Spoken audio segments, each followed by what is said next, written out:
while we talked to Boomer this morning. Hey, Boomer. Hey, good morning, everybody. Are we all excited about the upcoming season or not?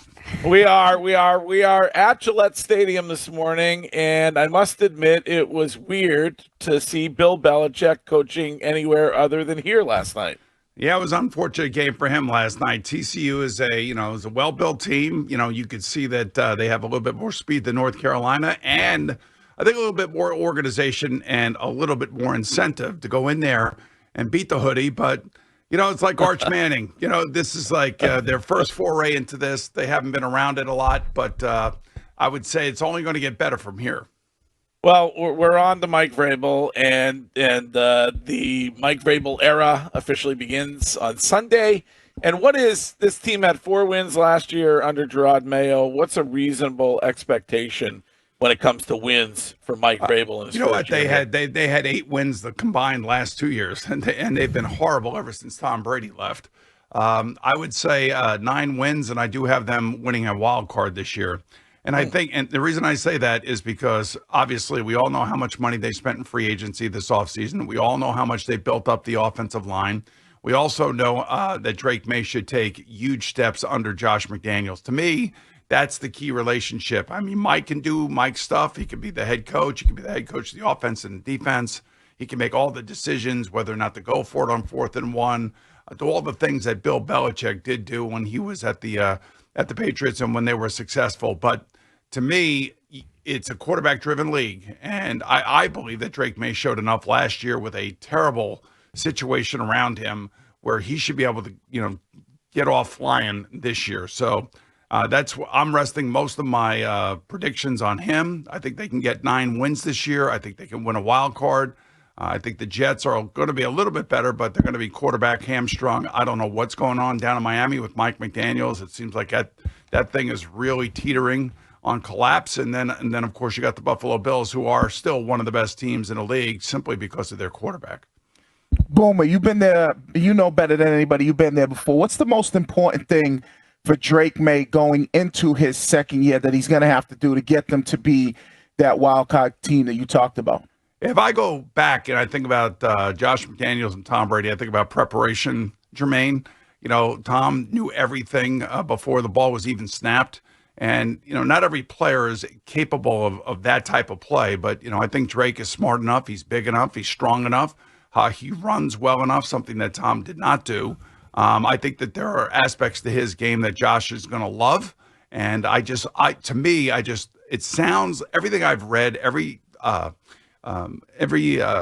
introduction that I've seen or interview that I've seen of him, he seems like he's really into it. And that's the one thing that every NFL team demands of their quarterback: be into it, be prepared, weather the storm, if you will. And I think there were a lot of storms last year that Drake Maye got up and went back to work. So I appreciate what he went through last year, which means to me, with Josh McDaniels, with the preparation, that he now has a cheat code as a coach. And I think that's the best thing that the Patriots have going for them right now. Boomer, something that Drake has talked about during this preseason is having to work on not getting too hot when he starts games, not being too jittery. And that's when he feels like he's making the most of his mistakes. So that's something he's been working on. As a former quarterback, how can you get out of that mindset, and how can you kind of correct the mistakes you've been making by getting too hot out of the gates? It's a great question. We saw this past week with Arch Manning. Arch Manning was playing the game at a fever level, and the key to playing great quarterback is to be calm and to be able to take the big deep breath and see what's going to happen before it actually does happen and anticipate. So yeah, it's a hard thing to kind of curtail. You want your quarterback to be intense, and we saw Tom Brady many years throw his helmet on the sideline, get mad at himself, get himself back into the game. I don't think Drake has that problem, but I do understand the question that you're asking. It's hard, but he has to have early success. And I think that early completions, a running game that's going to be stabilized, a left tackle that looks like he's going to be a stud. I mean, all the things that are around him this year compared to last year are so different. So hopefully that will allow him to calm down a little bit more and allow him, to see the field a little bit better, make better decisions, And if he doesn't want to throw it, then he certainly has the ability at 6'4", 230 pounds to run it, which is a very rare commodity in the NFL these days. Boomer, you mentioned Brady. Dan Patrick made waves last week. He said that Tom has to pick a lane, either be an owner or a lead broadcaster for Fox. Where do you fall down on that? He's one of the greatest players the NFL has ever seen. He can do whatever he wants. I mean, I wish I could do all the stuff that he's doing when I was his age, but I remember that I was limited to one network and one kind of line of work around that network, and that was it. But things have changed. You know, I see Michael Strahan doing two different networks, Fox and ABC. So things have changed, and I'm sure Dan, for whatever reason, you know, feels pretty strongly about that. I don't. I think Tom is beyond reproach. I think he understands his role as the Raiders owner, but I think he also understands that he has to be as objective as he possibly can when he's doing all these games and meeting with all these coaches. So I cannot see him having a meeting with Pete Carroll on Wednesday saying, "Hey, this is what I see, you know, in the upcoming game." I just don't see that happening. We know what Jerry Jones' answer is, but who won the Micah Parsons trade? I think right now in the short term, it's got to be Green Bay. They got to believe that their window is open for a championship, and to add a player of this caliber, much like they did Charles Woodson and Reggie White back in the day, makes a lot of sense for them. And by the way, I'm really happy for Micah Parsons. It's not that I'm a fan of his, but what I am a fan of is when players actually get what they want. And very few players actually are able to do what Micah Parsons did and hold strong and hold fast and get the trade and get the contract on top of that. So the next 5 years are going to be really interesting in Green Bay, and they're just going to be as interesting down in Dallas. Remember, you know, one of the reasons why Dallas was so bad last year is that Dak Prescott missed so many games. He didn't even play against the Eagles last year, but I do believe he has a 4-1 record in the last 5 games. So I think Jerry's expecting that their offense is going to be a lot better than it was last year without Dak. And I think he also felt like, you know, they needed to stop the run, and they weren't going to be able to do it given the amount of money that Micah ended up getting from Green Bay. So one team's trash is another team's treasure, but certainly for the player, I'm really happy. Boomer, you talked about Drake Maye and his success, and you brought up the young left tackle and Will Campbell. First 3 games of the season, he's going to have to deal with, obviously, Max Crosby, Chop Robinson, Bradley Chubb, and TJ Watt in Pittsburgh. When you think about that for a young rookie who's coming into the league, having to protect the blind side of a guy like that, what do you think's going through his mind? I hope those guys line up on the other side. That's probably the first thing. But the one thing, you know, if you watch some of the tape, Jermaine, and I'm sure you did, I mean, this kid's got it. He's got the attitude. He's got the want to. He's got the physical prowess. Maybe his arms are a little bit short, but everything that I've seen from him, I think he's going to be a great one. I really do. This is one of these kids that really loves football. This kid loves to pile drive players into the ground. You know, when you go against a team for the first time in a real game, like, you know, Pete Carroll will have a defensive scheme that maybe Will Campbell isn't familiar with. So he'll see different players and he'll see different twists and stunts, and they'll try to take care of or take advantage of his inexperience. But I think this kid is really going to be terrific. I think it was a great draft pick, especially with the young quarterback now. And the one thing I will say with Moses and with Will Campbell, you would like to think that Drake Maye would have a little bit more comfort in that pocket, and that's what I'm expecting. Good time to get this week's Drake Take from Boomer Esiason, which is presented by your New England Chevy dealers. Together, let's drive. There's some hemming and hawing around these parts about how often he should be running the ball, designed or not, and the risk. Where do you stand on that? I am whatever gets him into the game. You know, Brian Daboll, the head coach of the Giants, when he was offensive coordinator of the Bills with Josh Allen, there were times during games, and Brian told me this, where Josh Allen would say, you got to call a run. I got to get into the game. I got to get hit. And sometimes when you get hit early, it just kind of knocks all that nervousness that Courtney was talking about out of you. So I think he's a terrific athlete. I think he could do many things on the football field. Of course, you don't want to have him running the ball 10 times a game unless, of course, he's doing it on his own and he's just extending plays. But I think we're going to see the athlete that he is this year, and part of that is going to be him running. I just hope it's not too much. And when he does run, I hope he has the wherewithal to slide, because that's how you preserve your career. Boomer, Steph Diggs is kind of a head scratcher for us throughout the preseason. We hear that he's amazing in practice. He's a leader. The guys are all following him, but then he kind of disappears. We don't see him at all during any preseason games. What do you think he can do for this team, especially week 1? He's a head scratcher for everybody, not just you guys. But when he's on the football field, he is a tremendous talent. There's no question about it. What he did in Minnesota was terrific. It's unfortunately got hurt down in Houston.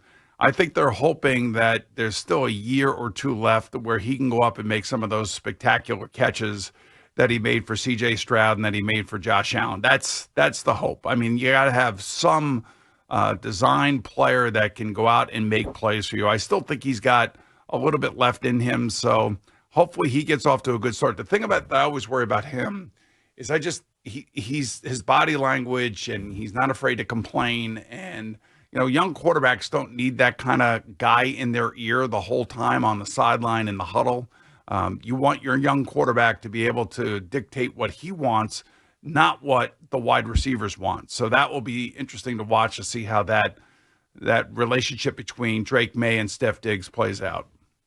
All right, Boom. I know that since he got you a Greyhound ticket to get out there, but let's be honest, when you look at the AFC and just even the AFC North, I mean, is there a chance Cincinnati could win that division this year? Is this the bounce back year for them? But you also got to deal with Baltimore, Pittsburgh. What's your take on just the AFC North and the AFC in general? Seems like there's going to be some juggernauts this year. Yeah, I think the Baltimore Ravens have the best roster in football, and I think it's another MVP type season for Lamar Jackson. They got a great coach. They got a great system. They got great players. They're going to be, to me, the best in the AFC. Followed probably, you got to say, like, Kansas City's going to be there. Denver's going to be there. I believe that Jim Harbaugh, even though they lost Slater, their left tackle, he'll figure out a way to get to 10 wins. But Baltimore is head and shoulders above everybody. Buffalo, of course, is going to be right there. The thing about it is when you start looking at some of these schedules that these teams play, I think the AFC East, is like probably like a middle schedule strength of schedule. The NFC East is just a juggernaut, and so is the NFC North and the AFC North. Both of them, or all three of those different divisions, have really, really tough schedules, at least starting the season. So if the Patriots can get off to a reasonably good start, I still think they can get the 9 wins. I think they're going to be coached up. I think they're going to be really organized. And I wouldn't be surprised if we're sitting here in about, 17 weeks talking about who their first round matchup is in the playoffs. Well, speaking of that, we'll get you on record when it comes to the Super Bowl, as we always do. And do the Niners have a reasonable chance of playing in their own stadium this year during the Super Bowl? Easiest schedule in the NFL starting this season. Now, we never know how those things turn out, depending on who you're playing and what kind of condition they're in when you are playing them. But I don't think that they are a Super Bowl team. I still think it's the Eagles over in the NFC. There are a couple of tough teams coming out of the NFC North. It would be interesting to see what happens with the Lions with the loss of 2 of their coordinators. I can't wait to see what Ben Johnson can do with Caleb Williams. And certainly J.J. McCarthy's got to be under the gun. They had a great season with Sam Darnold at quarterback last year. Let Sam go to Seattle. Now, all of a sudden, they're going to be a team that will definitely be at least a 9-win team, depending on how J.J. McCarthy plays out. And then the one team that I think is going to be good if the quarterback is healthy, I think the Rams could be one of the better teams in the NFC as well. Question of the week for Boomer is brought to you by McFarland Energy, the region's most dependable provider of home heating oil delivery and expert HVAC services at McFarlandEnergy.com. Is there a danger that the engagement of the century is a distraction for the Chiefs? Oh, man, I don't know how you feel about this, but, I think it's kind of sweet, guys. Me, I'm kind of romantic at heart. Yeah, right, Courtney, right? I'm on Courtney. Yes, so these the are ring. Yep, gorgeous. Yes, I'm with a bunch gorgeous. of losers on this panel. Right. Well, the guys that you work with, Courtney, are meatheads. That's what they're not. Yes. Cynics. Yeah, we own it. I have a meathead question quickly. After this weekend, you mentioned Arch Manning's awful performance in week 1. Who is more likely to be an NFL head coach again, Bill Belichick or Matt Patricia? Wow, that's a really good question. I would say I still think Bill Belichick, but not Matt. Unfortunately, I think that ship has sailed for Matt. He's got that pencil stuck in his ear, and it's going to be staying there. And if I were him, I would stay right there at Ohio State because it looks like they got some pretty good players. Yeah. All right, Boomer. Great to have you back every Monday. Thanks for taking the time. We'll talk to you next week. All right, listen, I want you guys to pick it up this year. I'm looking for body language. I'm listening for it. And Jermaine, I don't want you taking any of us down. You hear me? I mean, Wiggy had very succinct questions. I don't know if you noticed. I mean, to the point this morning. Sid. I like it. He wrote them down last night. Probably got on ChatGTP. I'll send you some money so you can get to Cincinnati, brother. Yeah, all right, see ya. Yeah, okay. I appreciate it. Have a great day, everybody. Let's look forward to a great season.